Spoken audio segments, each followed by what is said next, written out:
ইতালির সক্রিয় আগ্নেয়গিরি মাউন্ট এটনার বিপজ্জনক ঢালে মানুষের বদলে পাঠানো হয়েছে একটি রোবট কুকুরকে।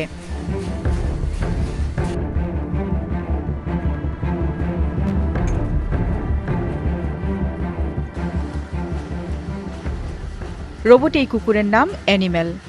এটিকে এমনভাবে বানানো হয়েছে যা বাতাসে থাকা বিভিন্ন গ্যাস বিশ্লেষণ করতে পারে, আর এর বিশেষ নকশার কারণে রোবটটি গর্তের কিনারা, আগ্নেয় বালি এবং রুক্ষ ভূখণ্ডে অনায়াসে চলাচল করতে পারে, যা চাকাযুক্ত রোবটের পক্ষে প্রায় অসম্ভব।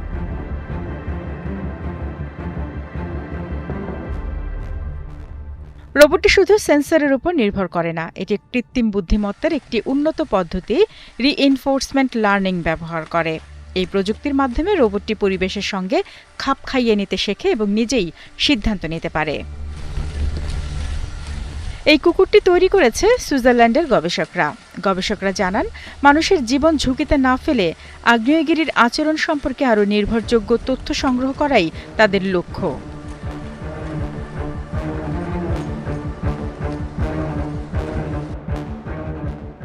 ভবিষ্যতে আরও মাঠ পর্যায়ের পরীক্ষা চালিয়ে রোবটের ক্ষমতার সীমাবদ্ধতাগুলো উন্নত করা হবে বলেও জানান তারা।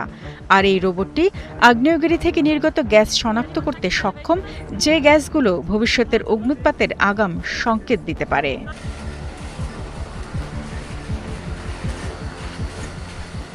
মানুষের পক্ষে যেখানে পা রাখা ঝুঁকিপূর্ণ, সেখানে 4 পায়ের এই রোবট কুকুর হয়তো ভবিষ্যতে আগ্নেয়গিরি পর্যবেক্ষণের সবচেয়ে বিশ্বস্ত সহকারী হয়ে উঠবে।